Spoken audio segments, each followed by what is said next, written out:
Deep in the jungles of Central America, man has battled nature to build an engineering marvel. Its epic story continues to astonish us. Its dimensions defy imagination. Its price, thousands of lives. It's the crossroads of the world's economy. To protect it, America has gone to war.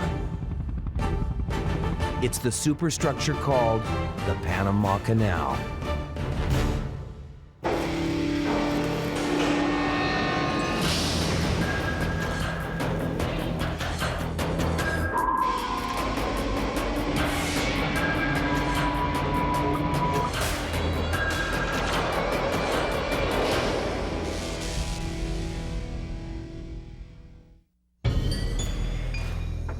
December 20th, 1989.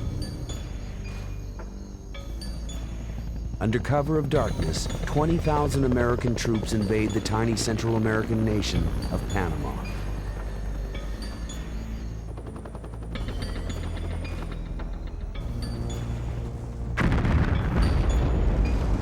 As gunfire shatters the stillness of the night, the invaders pursue their prey.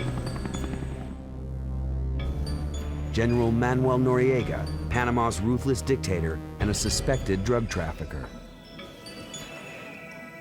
We ask you to surrender. If you do not, we are prepared to level each and every building. 4 days later, Noriega surrenders. The United States declares victory. But America has not put 20,000 lives at risk simply to arrest one man.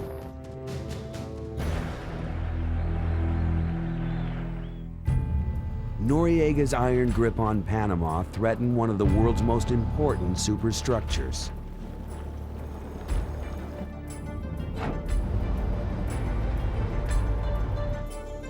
The Panama Canal. The canal was born of a fierce struggle between man and nature. A battle that began at the dawn of the 20th century, when America's greatest engineers took on the biggest challenge of their lives and astonished the world. From 1904 to 1914, 40,000 workers dug and blasted their way through some of the toughest terrain on planet Earth. They dug the deepest ditch, built the largest dam, poured the biggest concrete structures the world had ever seen.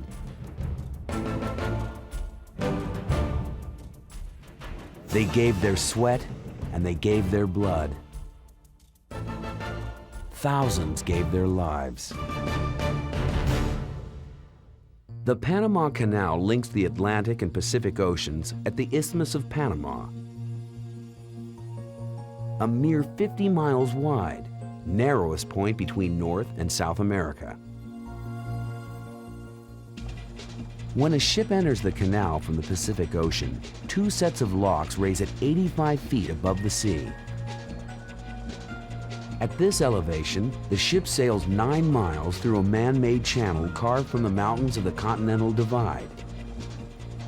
Then 23 more miles across the second largest man-made lake on Earth.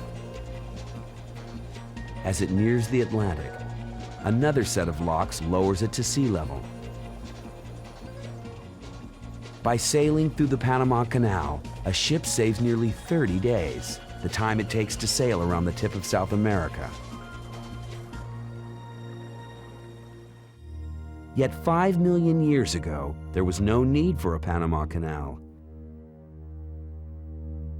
The Atlantic and Pacific Oceans freely flowed between North and South America. Then, about 2 million years ago, the ocean floor erupted. 50 miles of volcanic rock arose between the seas. The Isthmus of Panama was born. Eons later, men dreamed of reopening the ancient path between the oceans. Digging 50 miles seemed seductively easy. But in Panama, it wasn't. The Isthmus of Panama was one of the most difficult sites to dig a canal in the world. It was geologically unstable. It had mountainsides that tended to slip. It was seismically active, and still is. It has a huge, almost impenetrable jungle covering it, and enormously jumbled varieties of stone and terrain.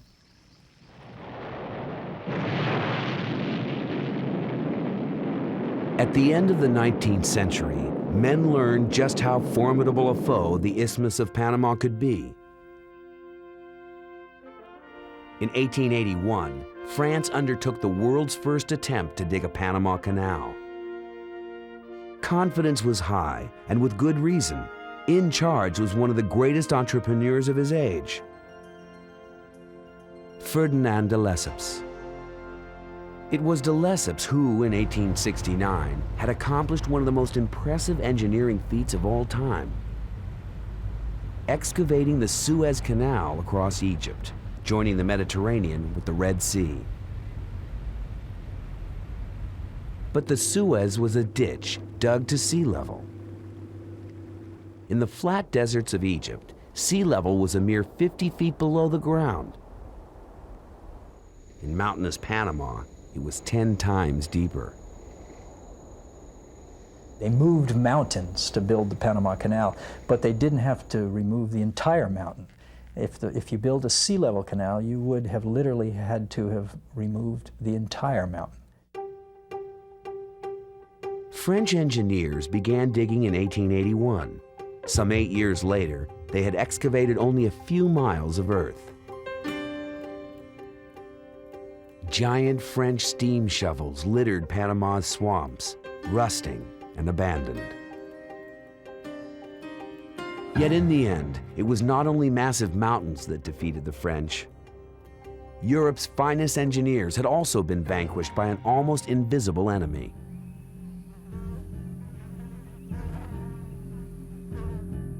Today, we know that mosquitoes transmit malaria and yellow fever, deadly diseases which even today afflict millions of people. But in the 1880s, no one suspected that these tiny insects could kill. Ironically, the French worried more about ants. In order to prevent ants from crawling up on the beds of the hospital patients, they placed each leg of each iron bedstead in a cup of water, and that's where the mosquitoes bred. Panama's 8-month rainy season bred mosquitoes by the thousands. And by the thousands, the French began to die. People were dying so fast from yellow fever and malaria that when they brought you into the French hospital, the stories are that many times the pine box, the coffin, was brought in before you actually died. In just 8 years, 22,000 members of the French Canal Company died of disease. The horrific death toll was matched by financial hemorrhaging. Ferdinand de Lesseps poured $287 million into his canal project and went bankrupt. It was the greatest financial disaster of the 19th century. In 1903, the exhausted French gave up and sold their Panama excavations to a young nation which had just proven its engineering prowess by taming a continent. The United States had the hubris to believe that it could succeed where the French had failed. Many wondered if it could. But the Americans understood something the French had not. To dig its canal, America would begin not with shovels, but with test tubes. A doctor, not an engineer, would lead the way. U.S. Army physician Colonel William C. Gorgas arrived in Panama in 1904. Gorgas was a controversial figure. Many dismissed his unorthodox methods of controlling disease. But these methods had worked brilliantly in Cuba after the Spanish-American War. In Panama, Gorgas assembled his weapons: 3,000 garbage cans, 4,000 buckets, 1,000 brooms, 5,000 pounds of soap, and 120 tons of insecticide. He sent battalions of workers into the streets and the swamps and the jungles of Panama with orders to hit the mosquitoes wherever they lived. Draining puddles and other mosquito breeding grounds, Gorges's army sprayed thousands of gallons of oil across ponds and swamps, killing the insect's larvae.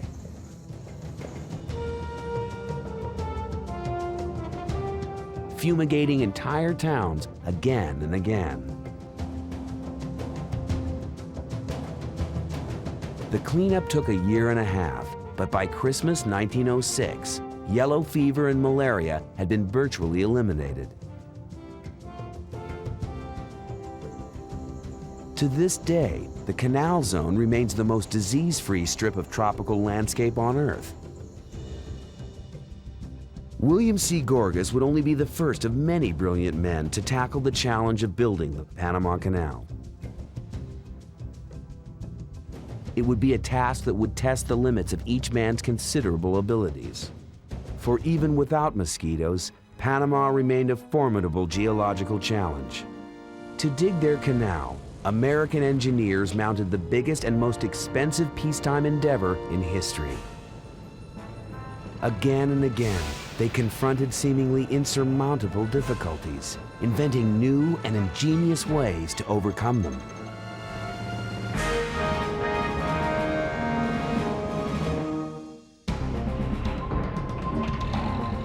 In 1992, Panama Canal engineers began a massive 10-year excavation project.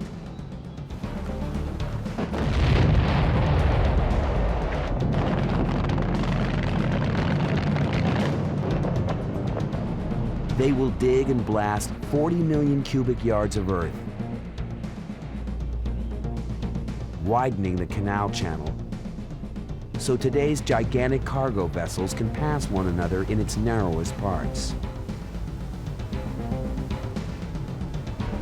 It's the latest chapter in an engineering saga which began at the dawn of the 20th century. When the Americans began their canal in 1904, engineers laid out an ambitious master plan that would take 10 years to complete. That plan called for building 3 gigantic sets of locks, one on the Atlantic and 2 on the Pacific. To supply the canal with its water, engineers would need to dam the Chagres, the largest river in central Panama. The lake created by the dam would make it unnecessary to dig a canal all the way across Panama, because ships could sail some 23 miles across the lake. But between the lake and the Pacific locks, Panama's rugged backbone would have to be tackled with shovel and pick. This was the Continental Divide, an unbroken chain of mountains stretching from the Rockies in North America to the Andes in the south.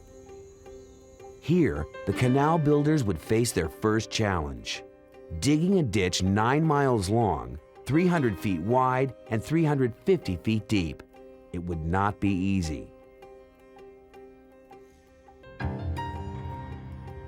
The French had tried to pierce this formidable barrier and failed. The problem was that you didn't have stable hillsides. They looked like rock, but they were so badly fissured and layered in this direction that they kept on slipping. Every time you'd cut something, it's like digging a foundation for a house in mud. To battle the Continental Divide, America sent an unlikely champion. His name was John Stevens. Stevens had never built a canal. He was a railroad man, famous for laying track and blasting tunnels where no one else could. When he arrived in Panama in 1905, he was 52 years old and had built over 1,000 miles of railroad in the United States. As much as any man alive. But could a railroad man dig the world's toughest canal? John Stevens pondered the abandoned French excavations, a shallow ditch called the Culebra Cut. his railroader's mind grasped a crucial fact which the French hadn't. The key to conquering Culebra Cut wasn't excavation, it was transportation. One of the biggest technological challenges in completing the Panama Canal was what today would probably be called construction management and systems engineering. How to move all of the millions of cubic feet of material that were being excavated, because you can't just dig dirt out, you've got to do something with it. And in order to do something with that magnitude of dirt, you have to have a rail system, a transportation system that is very sophisticated and very adaptable.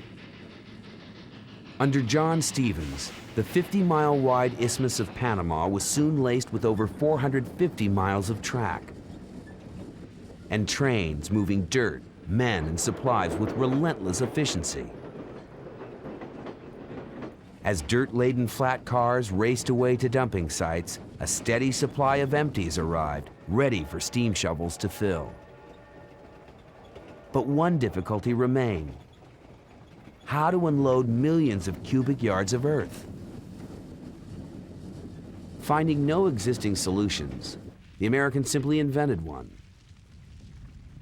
A 3-ton steel plow pulled by a powerful winch along the length of a dirt train. In 10 minutes, this ingenious device unloaded more earth than men with shovels could remove in hours. The railroad solved many problems, but it created another: how to move miles of railroad track to keep up with the advancing steam shovels. John Stevens invented a new device called the track shifter. This simple but effective machine allowed the railroad to follow the digging wherever it went. What he did was design a crane that moved along the track itself, leaning forward and picking up the track in front of it, lifting it, and moving it a couple of feet to the side, then moving along that track and doing the same thing a little bit further on and on and on. But John Stevens didn't stay to execute his brilliant plan of attack. As soon as he had organized the canal excavations, the headstrong railroader abruptly quit. He basically said that the difficult work was in the organization and the design, and that the construction itself was no big deal.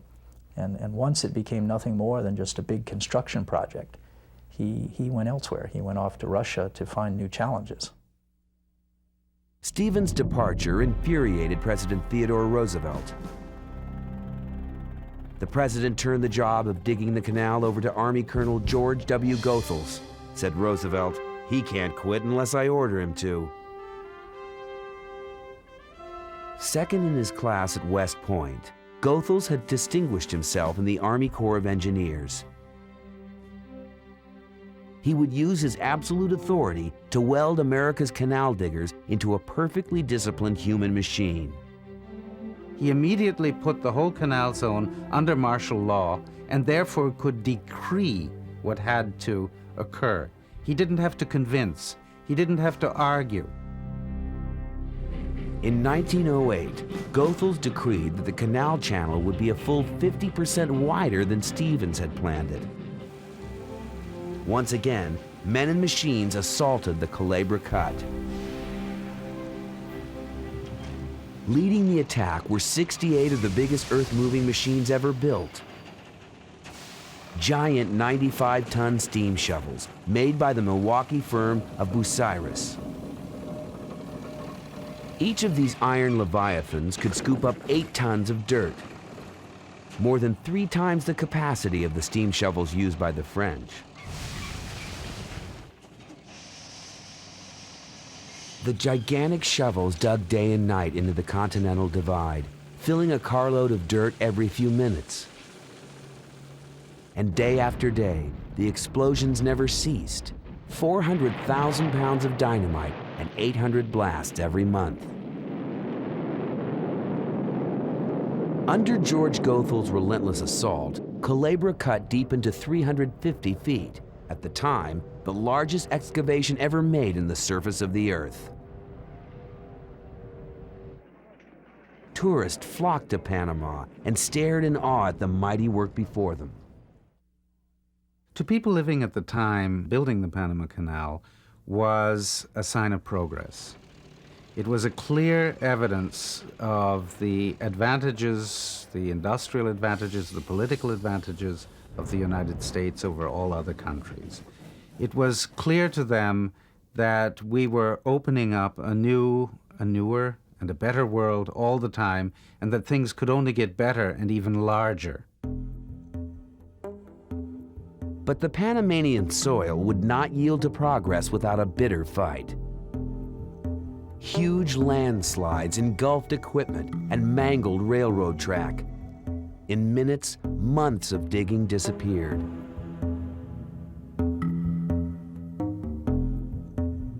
Miraculously, landslides killed only a few of the 6,000 men working in the Culebra Cut.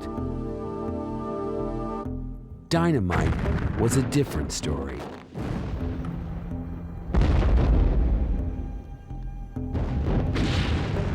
The blasting crews were mostly black laborers recruited from Caribbean islands. They did the most dangerous work of all. No one was sure how much dynamite was needed to blast the cut. Every explosion was a matter of trial and error. When there was an error, men paid with their lives. In the worst single accident, 23 men were killed when a massive dynamite charge went off prematurely.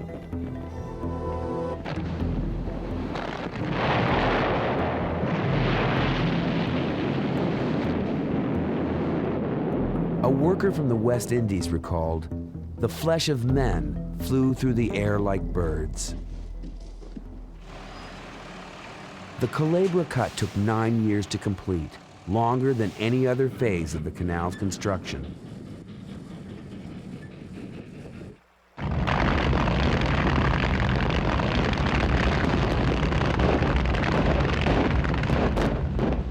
But the battle between man and the isthmus continues to this day.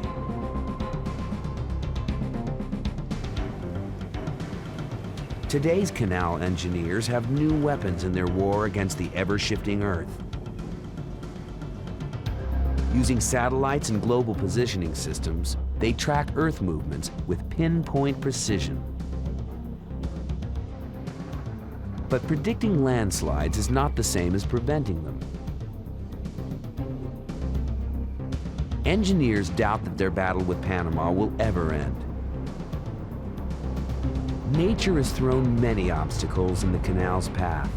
Culebra Cut was only the first. Conquering these challenges would make engineering history. When American engineers began digging in Panama, they had to decide whether to build a sea level or a lock canal. Because it gets its water from the ocean, a sea level canal must be as deep as sea level. But in the mountains of Panama, sea level is over 500 feet deep. So the Americans rejected the French idea of digging to sea level. They planned to use locks to raise ships 85 feet above the sea.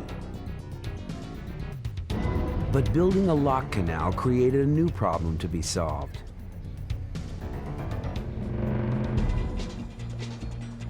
Engineers would have to design and build locks capable of raising ships 85 feet. No canal had ever lifted ships that high.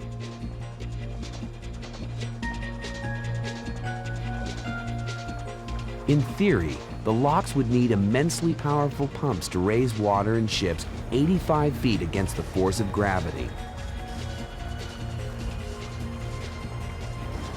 But the canal builders had no intention of struggling against gravity. They decided to make gravity work for them. The most brilliant aspect of the design of the locks are all the water that flows into them and out of them is basically gravity flow, which means that they don't need pumps. To exploit the force of downward flowing water, canal engineers first had to capture it. In Panama, that was easier said than done. Since time immemorial, tropical downpours have soaked the Isthmus of Panama. Over 10 feet of rain can fall in a single year.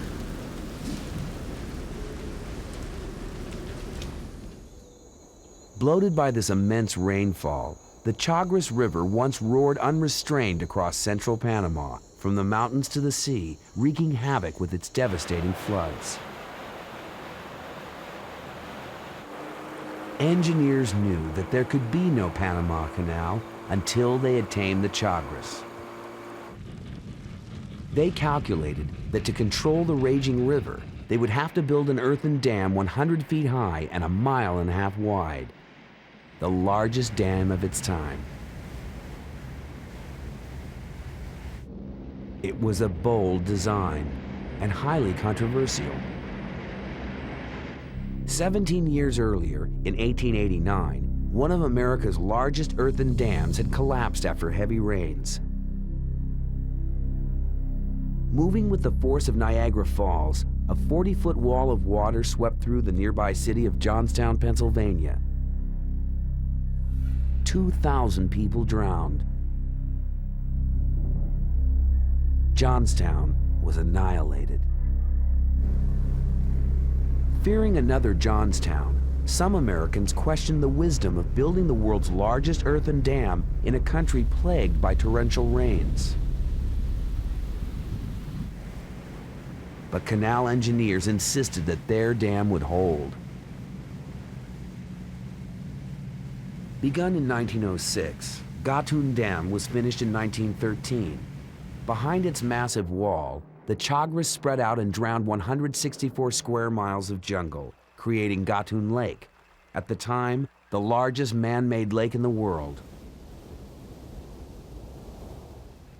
23 miles long, the lake provided nearly half the length of the canal and gave the locks the immense amount of water they needed to operate. The Chagres River was really the lifeblood of the whole canal, and it still is today. It provides the water for the whole system, bringing it in at the summit of the canal and guiding it down through the locks until it flows into the oceans. Because Gatun Lake is 85 feet above sea level, the force of gravity propels its water downhill toward the sea. But the canal's 3 sets of locks, Gatun locks on the Atlantic, Pedro Miguel and Miraflores on the Pacific, act like plugs in a gigantic bathtub, preventing the lake's trillions of gallons of water from reaching sea level.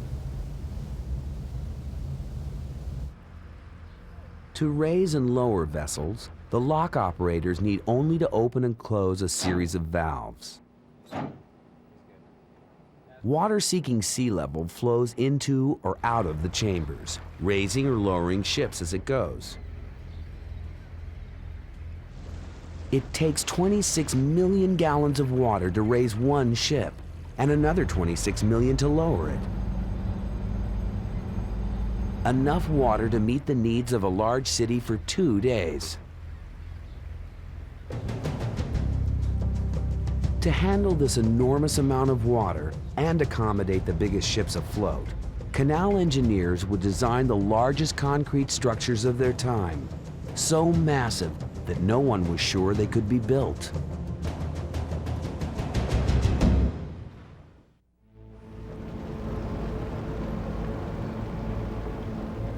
The Panama Canal's locks are so well designed that today's enormous ships can still travel safely through them with only inches to spare.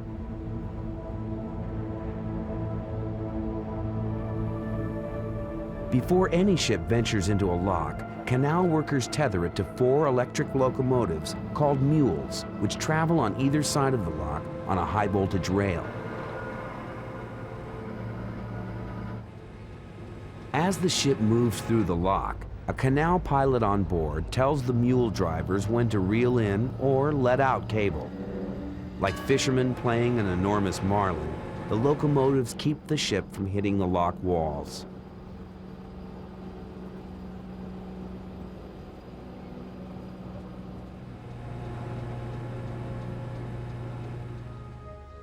It's a system that works as well today as it did in 1909, when canal engineers designed the lock chambers specifically to fit the two biggest ships in the world. One of those ships was the brand new battleship Pennsylvania, 97 feet wide and 600 feet long. The other was a British luxury liner in her first days of construction.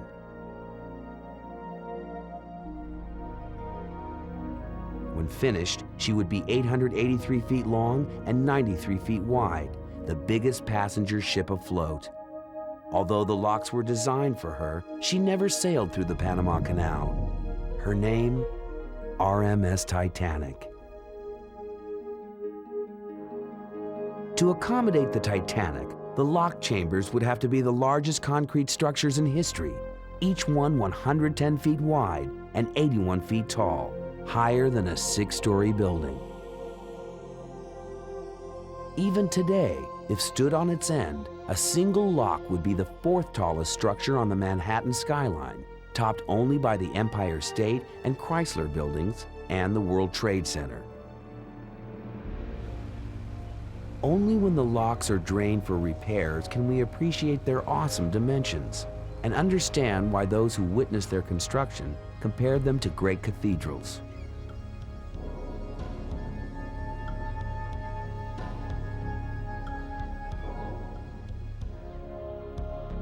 Never had concrete been poured on such a massive scale. No one was absolutely sure that it could. The problem with casting concrete in massive amounts is that concrete is an exothermic material. In other words, it gives off heat as it hardens. So the hotter it gets, the more danger there is for the material to crack. And the more volume you have, the more dangerous it gets for things to crack too. There were other problems. Engineers were unsure exactly what mixture of gravel, sand, and water made for the strongest concrete. If they poured it too late after mixing, it would set improperly. Most difficult of all, building with concrete meant every detail of the lock had to be pre-formed in huge wood and metal molds. The lock chambers would have to be cast like enormous concrete pottery. To succeed, the canal builders had to do something never done before: pour millions of cubic yards of concrete with absolute precision and perfect timing. It seemed impossible. But for the men who built the Panama Canal, impossible was not an option. Engineers stretched steel cable between giant movable towers. From the cable hung enormous buckets, each holding 6 tons of freshly mixed concrete. The towers traveled back and forth over the building site, pouring concrete as they went. The cable cranes were made of 2 very large towers mounted on tracks that could travel along the axis of the Panama Canal. They transported the dirt away, they transported the concrete in. They were very flexible because they could move in 3 dimensions. They could move along the canal axis and across the canal at the same time. In 2 years using this system, the canal builders poured 4.5 million cubic yards of concrete, a volume equal to building a solid wall 8 feet thick, 12 feet high, and nearly 300 miles long. Today, computers control concrete pouring, but we still build huge concrete structures with the techniques and equipment invented for the Panama Canal. The lock designers topped their concrete pouring triumph with yet another dazzling innovation.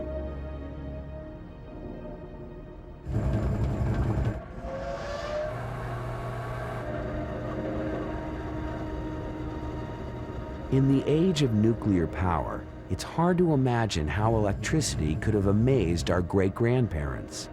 But at the beginning of the 20th century, it was the cutting edge of energy technology. Electricity was a brand new energy form. Edison had built the first electric generating plant in 1881, and this was just about 20 to 30 years after that. I don't think that electricity had been used on a building site in quite that extent before. Unlike steam power, electricity was instant and precise. With the touch of a button, it turned on or off. In the blinking of an eye, it traveled through long wires to start compact motors that drove immense machines. Huge turbines turned by the force of the Chagres River powered 1,500 electric motors which ran the locks of the Panama Canal. An industrial world that ran on steam and animal muscle was deeply impressed. The Panama Canal showed what the new electric power could do. With concrete poured and electricity in place, only one challenge remained for the lock builders: the chamber gates. These gates had to be strong enough to hold back millions of gallons of water. To fit the world's largest lock chambers, they had to be the biggest lock gates ever built, as tall as 6-story buildings. To remain watertight, the gates needed to open and close with flawless precision.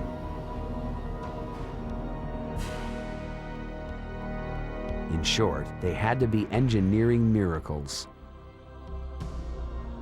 Massively strong, yet light as feathers. And they were. On dry land, each lock gate weighs 700 tons. In water, it floats. The buoyant hollow frame makes the gate lighter than water.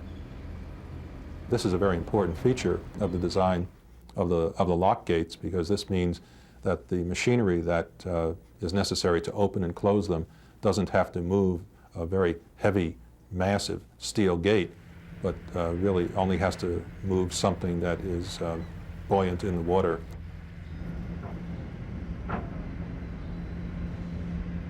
Massive steel rods open and close each gate. Moving the rods are huge gear wheels, 20 feet in diameter. Yet incredibly, the whole system runs on a single 40-horsepower electric motor, no more powerful than a motorcycle engine. When the gates were finished, engineers tried opening and closing them in the dry lock chambers at their full weight. One observer noted that each 2 million pound gate swung as easily as an ordinary door. Gravity was the heart of the locks. Electricity was their nervous system. Engineers gave them a brain, the control board. Today, the original control boards built in 1913 still run the locks. Each board is a tabletop model of the entire lock operation. But unlike a real brain, it cannot make mistakes. As lock operators turn its valve handles, letting water in and out of chambers, opening and closing gates, the entire lock operation unfolds in miniature before their eyes. Everything must happen in correct sequence.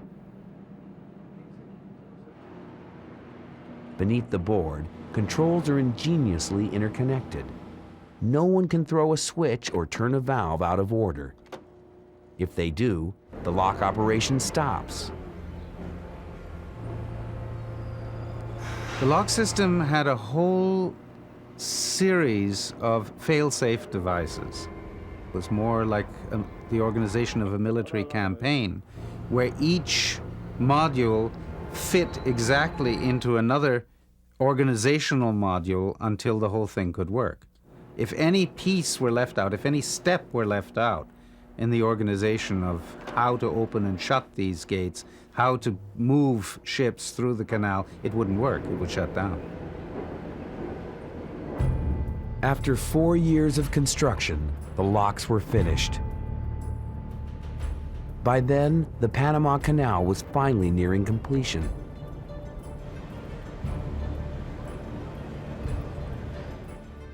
In May 1913, 2 steam shovels met nose to nose in Culebra Cut and excavated the last few buckets of soil. The canal was finished. All it needed was water. On October 10th in Washington, D.C., President Woodrow Wilson pressed a button, setting off an explosion 3,000 miles away in Panama.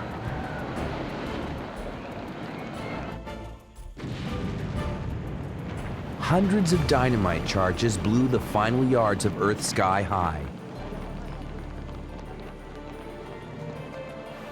Water from Gatun Lake rushed into the Culebra Cut. But the Panama Canal had been dug as much for strategic military purposes as for commercial shipping reasons.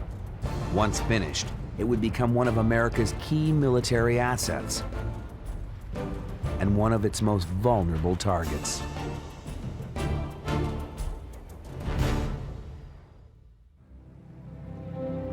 On August 15, 1914, the USS Ancon was the first ship to pass through the Panama Canal. A dream hundreds of years old had come to pass. 6 months ahead of schedule and 4% under budget. But it was a dream with a staggering price. In 10 years, the United States spent $352 million to build the Panama Canal, 5 times more than America had spent on the Louisiana Purchase and all other territorial acquisitions combined. The cost in human lives was no less cheap.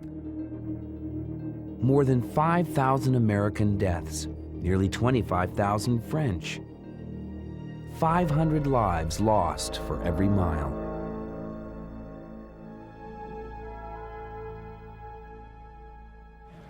The canal builders had carried out one of history's greatest construction projects and could only wonder if their accomplishment would stand the test of time. They could not know that within 50 years, the Panama Canal would face a deadly peril. At the end of World War II, the crew of an American warship in the Pacific were astonished to see what appeared to be a prehistoric monster rising from the deep.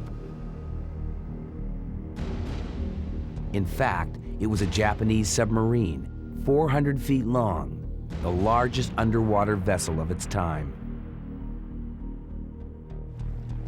The E-400 series submarines are something that the world has never seen since or even before. These were gigantic submarines. They had a displacement of 4,450 tons, which was almost twice the size of the largest American submarine. So this is quite an impressive machine. Examining the subs, American sailors discovered a strange tube and a long metal track. The Japanese explained that the tube was actually an airplane hangar, ingeniously designed to hold seaplanes called Sirens.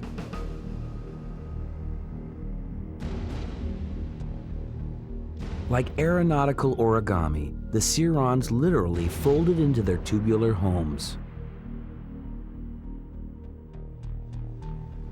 Once on the surface, the subs would launch their planes by catapulting them off their decks.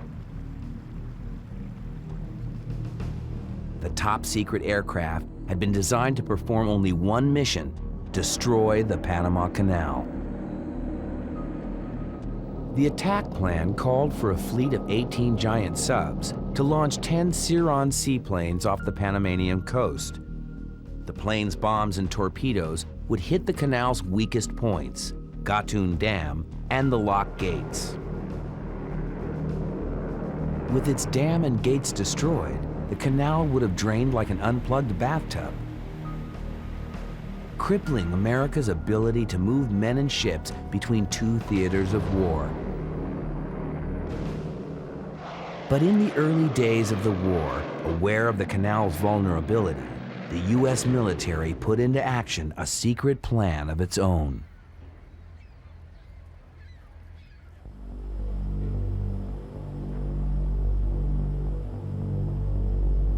100 feet under the locks, a maze of tunnels led to Special Items Project 7, SIP-7 for short.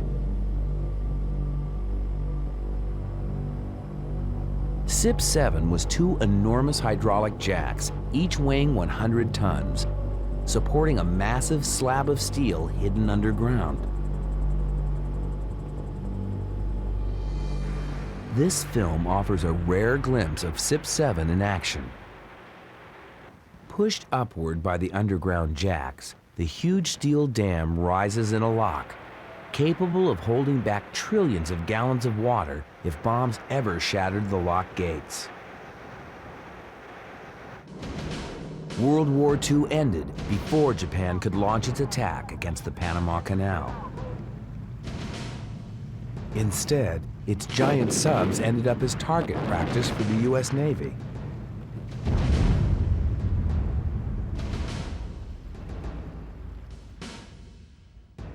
Today, the National Air and Space Museum in Washington, D.C. is restoring the last of the Panama Canal bombers.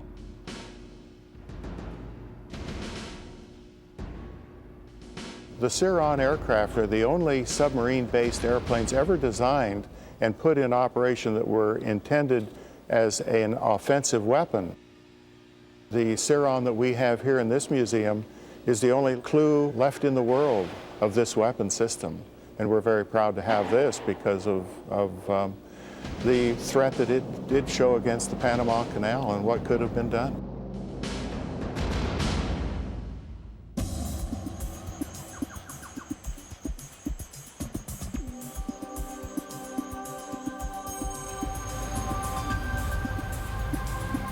At the close of the 20th century, much has changed at the Panama Canal.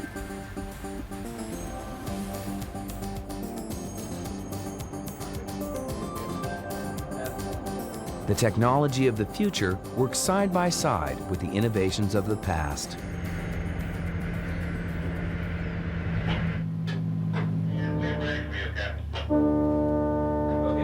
What's the ship doing? He's going to hit us. Oh, nothing we can do here, Captain. We'll do it.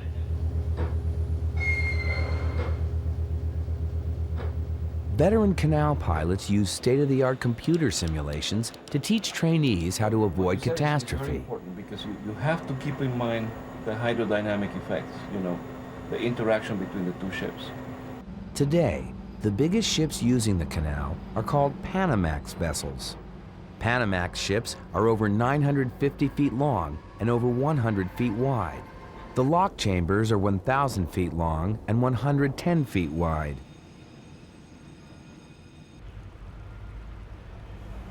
There's literally no room for error. You do a good job entering the locks, and you can see the face of the master right away with a big smile. And if you don't, then you see him looking the other way, and that's perhaps your biggest punishment. The world is changing too, beyond anything the canal builders could have imagined.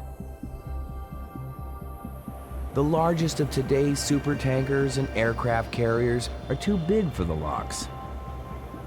There's talk of building high-speed railroads across Central America to compete with the canal. But as the year 2000 approaches and the canal passes from American to Panamanian ownership, this superstructure that once astonished the world continues to serve it well. Since the canal opened in 1914, nearly 800,000 ships have passed through it, carrying over 5 billion tons of cargo.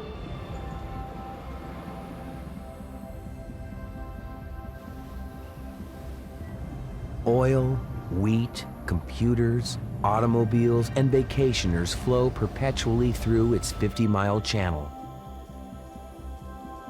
15,000 ships a year, 24 hours a day, 7 days a week, 365 days a year. As the 20th century ends, no one expects the Panama Canal to fade into history. God, I tell you, I admire those people who build this thing. Sometimes you go through the canal and you're concentrated on the job and you don't think about it. But then once in a while, you have a passenger, for example, on a ship that asks you something about the canal.